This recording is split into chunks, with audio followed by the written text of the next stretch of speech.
do you get people to open your emails? And a second question is, what exactly is that feedback request form for if you have shown a house? Okay, friends, so let's just talk a little bit and we'll have an honest conversation here, because there are certain emails that every real estate professional reads. The one from your state real estate commission, if you're in North Carolina, what's up? We have this little link called disciplinary actions. It comes from the North Carolina Real Estate Commission. If you're watching this and your state does not have a monthly email that includes disciplinary actions, I highly recommend that you suggest they add one, because I'm pretty sure all of us read that email because we want to know what shenanigans took place. Now, to be fair, most of the disciplinary actions have to do with trust account violations, escrow mistakes, and maybe agents doing some self-dealing and they get busted for it. It's not always super exciting, but this month there was a scenario that we should all use as a learning moment. So these are public record, by the way. I'm not giving away any secret sauce, and if you Google it, you can find it. And I'm not using the agent's name just because after you hear this scenario, you will probably agree with me that this agent has been through a plenty with this scenario. All right, agent is showing a house. During the showing, and the agents, I'm going to guess with buyers, they stumble up across a semi-conscious person in the floor. Because we don't expect to see that while we're showing a house, the agent freaked out and got the clients and they hightailed it out of the house. Now, they probably were just completely tore up about this, didn't know what to do, and probably got in the car and said, "Oh, can you believe it? Can you believe what we saw?" And they went on to the next property. The following day, an email came from the showing service. And when you're showing houses, you should know this is how it works. Your agent makes an appointment to show the property. We get a confirmation. After the showing's over, we get an email back that says, "Hey, what did you think?" Now, that form, its appropriate purpose is for you to say, "Hey, we appreciate the showing. I'll let your agent know if we have any questions," or maybe to say, "Look, we couldn't unlock the storage shed. We'll come back and see it," or it just didn't suit our needs. Generally, some basic information is what we're looking for as your agent in there. However, in this scenario, the agent filled out the feedback form and said, "Hey, we found a semi-conscious person in the floor," and then they went on about their business. Well, the listing agent got the feedback email, went to the house, checked on the situation, but it was too late, and the person passed. They did not have medical attention in a timely manner. Now, I know you're sitting there like me thinking, oh, this is bad. It's pretty bad. And that's how it wound up in front of the Real Estate Commission.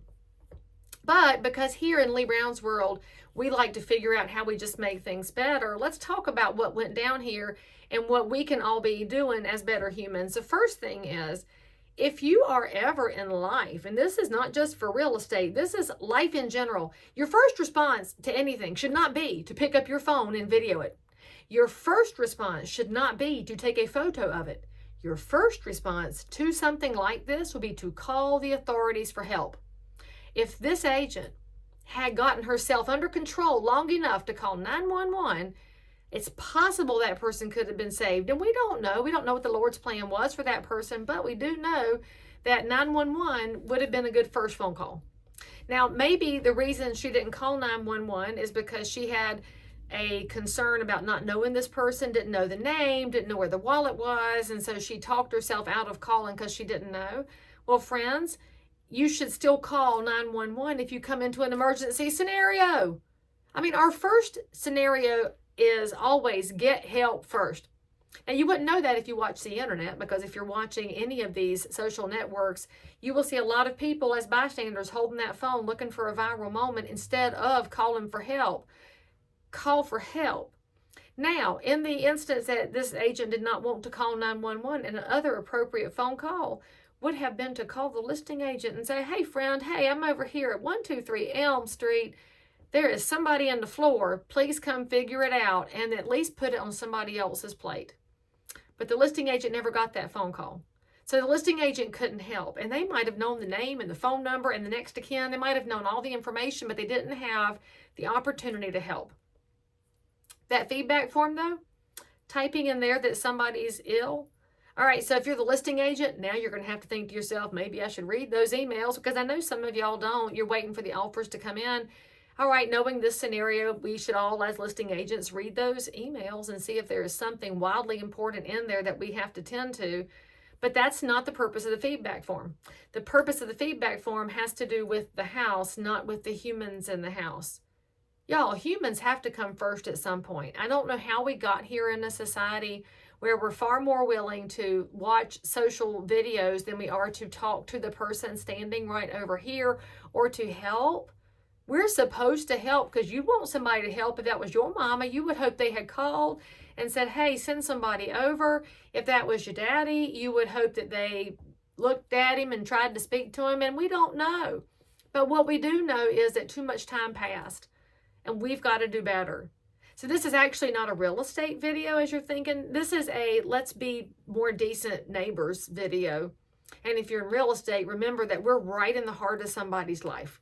I think we forget that sometimes in real estate, that when we're in the house, we are not there just to look at the bedrooms and the bathrooms. We are there to help somebody make that the next chapter in their life. These are huge financial transactions, and they are fraught with emotion.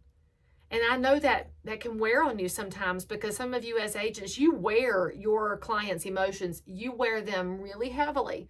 And this agent probably was so vested with her clients and just so wrapped up in the situation, she couldn't get herself back into logical space to think. So what you got to think about in a scenario like this is, how do you train your brain to get out of emotions and into logic? Get out of feelings and into facts. Because frankly, that's how we can get everything operating more smoothly. And then after you've called 911, called the agent, talked to your clients about it, done everything you can do, then when you go home and you're holding that adult beverage in your hand and you're thinking, what did I just see today? You can lay your head on the pillow knowing you did what you could to help. Now this agent here, I'm just going to reiterate, we've got to pray for her, because I don't know that she'll ever close her eyes again without thinking about this scenario, and that's really painful. So we have to hope that she finds some peace in it and knows that maybe or maybe not she could have helped, but we've got to do better. So when you read disciplinary actions, always ask yourself how you can get better. We got to take everything as a personal learning moment, and it's another reason to read your emails, because you never know what stories are occurring in and around life that could be something that's impactful, and another reminder of how critical it is to be that guiding force in real estate. Whew, y'all, what a day for that agent. What a day for us in real estate. And use your feedback forms appropriately. I'll see you next time.